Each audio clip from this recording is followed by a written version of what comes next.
know he already said this, but it's on my paper, so we got to go with it. My name is Stacy Suter.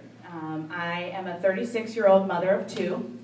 My mental health journey began when I was 20 years old, and I was diagnosed with depression after a big breakup.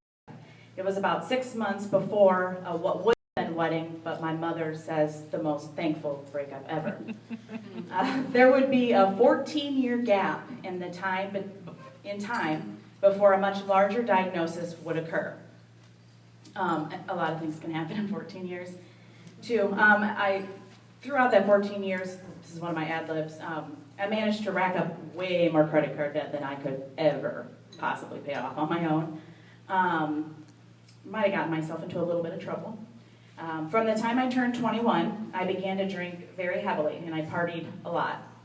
It started just on the weekends, but as the years went on, there were many weeknights that I would do this as well. I was married at the age of 26, and I gave birth to my now son just 14 months later. After he was born, it was as if something had happened to my hormones. I was happier than I could ever remember, and all the sadness in my life was just gone. It was something that I had never experienced before or again. When my son was just over a year old, I became pregnant with my daughter.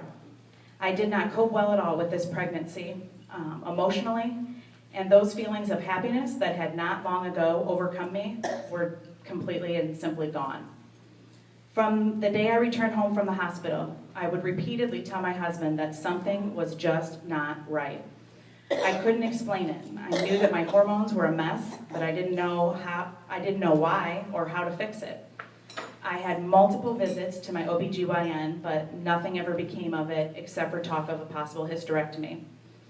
So I coped with this the only way that I knew how, by drinking. This continued on for 4 years, and in 2010, my husband and I endured horrible hardships with the loss of many family members and serious illnesses of many, many loved ones. This was more than either of us could bear, and it really took its toll on our marriage. It was at this time in my life that it was quickly recognized, not by me, by the way, that I must stop drinking. On the very last day of 2010, I finally hit rock bottom, and I crashed. I attempted to take my life, but obviously wasn't successful. Within a few short months, I was diagnosed with bipolar disorder, severe depression, ADHD, and anxiety disorder. I immediately began the medications and started researching anything and everything that I could about my mental illness. Within 6 months, this kind of goes to that Pamela speech, by the way, I became a Christian and gave my life to Christ and began to rely very, very heavily on my faith to get me through. I still do this today. My therapist had suggested NAMI to me many times, and after about a year, I took a peer-to-peer class. This was when I knew in my heart that I simply wanted to spread the word about mental health and recovery. I had no idea how I would do it, but I wanted to do this, and I knew that other people needed more information. As of today, I have been a recovering alcoholic for almost 3.5 years, and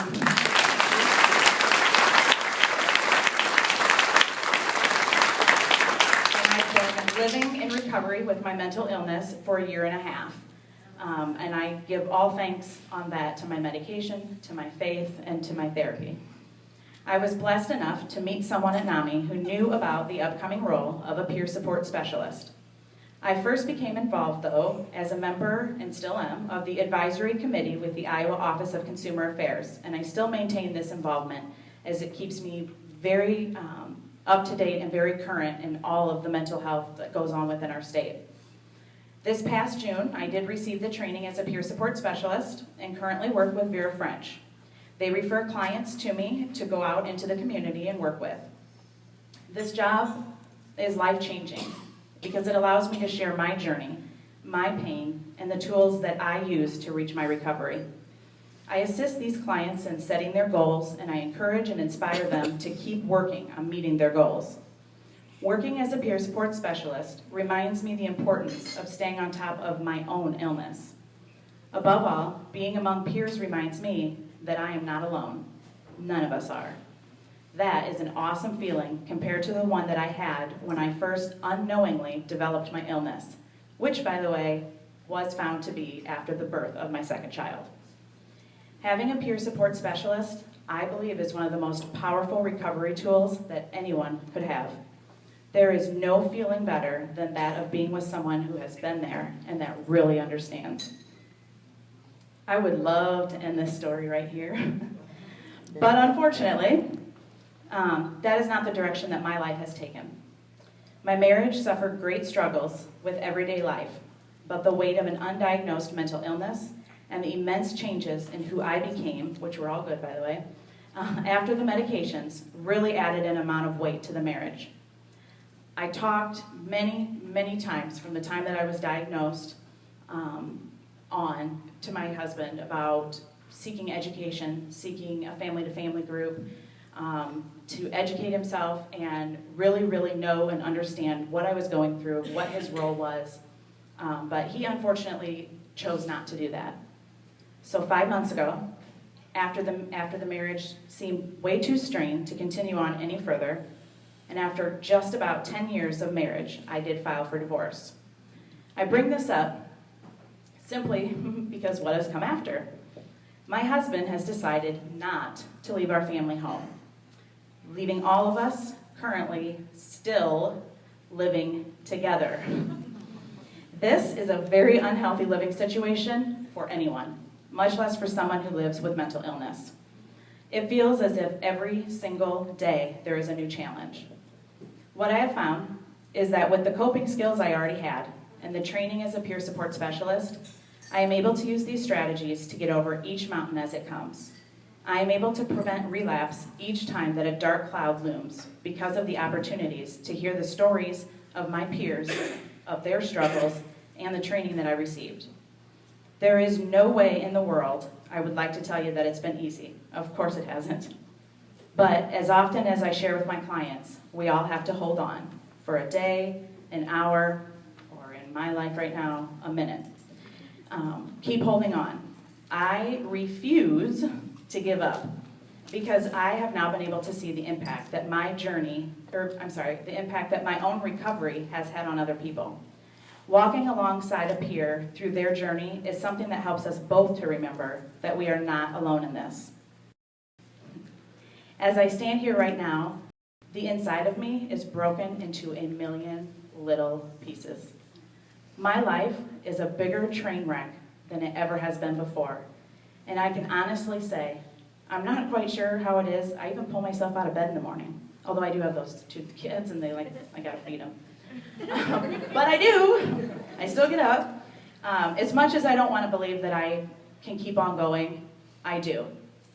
Just this morning, I cried to my mom because I wanted nothing more than to roll over and give up. This struggle has been more difficult for me right now than all of the struggles that I had in 2010. But what I am the most proud to tell you is that because of all the strength that I gained from being a peer support specialist and from my family, and of course, the grace of God, I stand before you proudly announcing, I want to say I win, but I won't. I'm still in recovery, and that's awesome.